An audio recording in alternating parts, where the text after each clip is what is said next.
Nagigising lang po ng iyong lingkod, 7 AM po, January 4, 2026. Nasa bakasyon pa rin po ako, wala pa ako sa work. Relax lang. Ganda po ng view. Yan. Ang lahat pong nakikita nating tanawin kung saan tayo makakarating ay nilikha po ng Diyos. May narinig po kasi ako nagsabi na hindi daw sila naniniwala sa Diyos. Sino lumikha yan? Kaya ba nang gawin ng lolo natin yan? Tubig, punong kahoy, ay yung langit na yan. Ang Diyos ang lumikha, may Diyos. Ang Diyos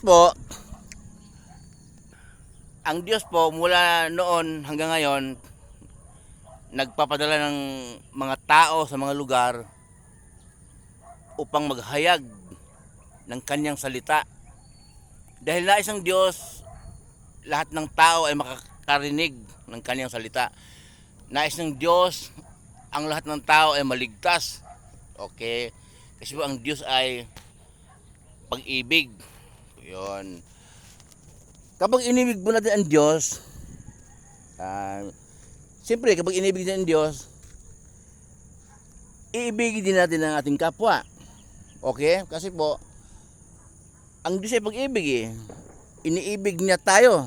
Nagpapaulan siya sa mga masama at sa mga mabubuti.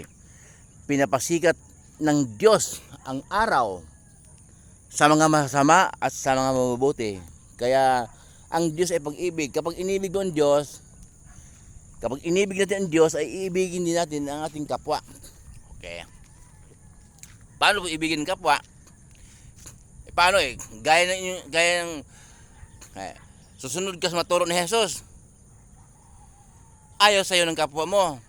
Kasi nga, mahahayag ang mga hindi matutuwid, mahahayag ang kanilang mga gawa. Kaya, kapag inibig inibig natin ang ating kapwa, kukontrahin kasi natin kukontra ka sa kanilang mga gawang hindi matuwid. Kaya ang nangyari tuloy, sasabihin nila na masama ka, masungit ka. Pero may tao po na mabait, mahinhin gumalaw, malambing magsalita, dahil ng kaibigan eh. At lahat ng tao nagsasabi na mabait siya. Pero ang kabaitan natin na yan, sa tao lang ha, sa tao, hindi sa Diyos. Okay.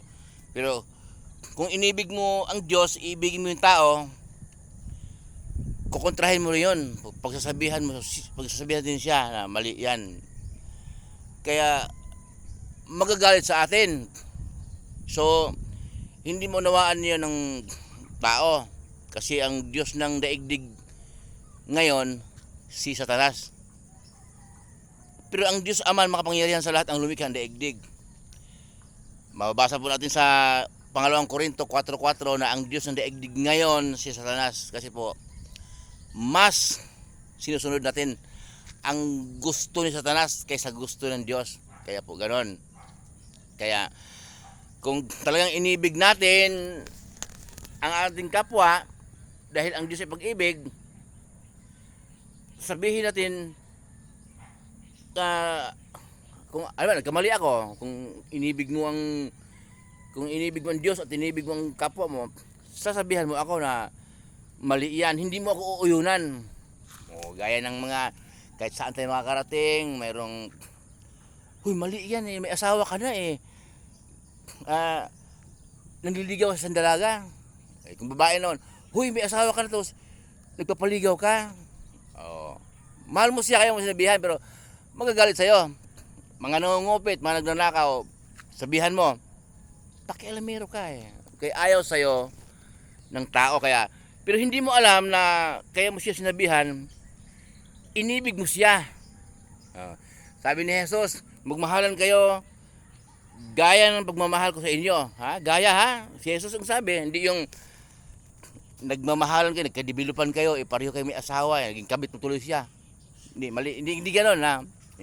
Magmahalan kayo gaya ng pagmamahal ko sa inyo. Yun po ang sabi ni Jesus. Kaya kung ang Diyos ay pag-ibig, iibigin natin ang Diyos dahil inibig niya tayo. Kung paano natin inibig ang Diyos, iibigin natin ang kapwa natin. Sasabihin natin kung siya may nagkamali. Ako man, kung nagkamali ako, may nagsasabi rin sa akin, hindi man ako nagagalit. Dahil mali ako eh. Iniibig niya ako, kaya niya ako sinabihan na mali. Kung uyunan nila ako sa aking pagkakamali, kay Satanas kami, hindi sa Diyos. Yun lang po yun. Kaya minsan hindi naintindihan ng mundo. Hindi naintindihan ng tao. Kaya minsan tuloy, kung sumunod tayo sa mga turo ng ating Panginoong Hesus, ayaw sa atin ng ating mga kaibigan. Kaya nga yung iba, kadalasan sa atin hindi makakasunod sa turo ni Hesus. Ang inaalala nila, lalayuan sila ng kanilang mga kaibigan. Uy, ayun, kasi ganun ha, ayaw mo na sa amin makipagbarkada. Kaya minsan po may nagyaya sa akin, madalas nagbago na daw ako.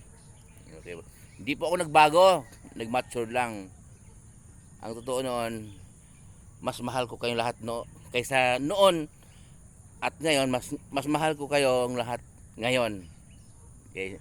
Dahil sa susunod tayo sa turo ng ating Panginoong Hesus at magbantayan po tayo. Kung may mali ang ating minamahal, sabihan natin. Okay. At kung may mali naman ako, tanggapin ko. Napakaganda po yung tao na marunong umamin ng kamalian.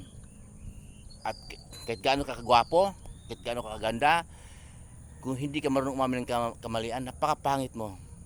Pero kung pangit ka, marunong kang umamin ng kamalian, agad kang nagsusuri, napakaganda mo. Muli po yung lingkod, si Chef Roy. Relax lang po.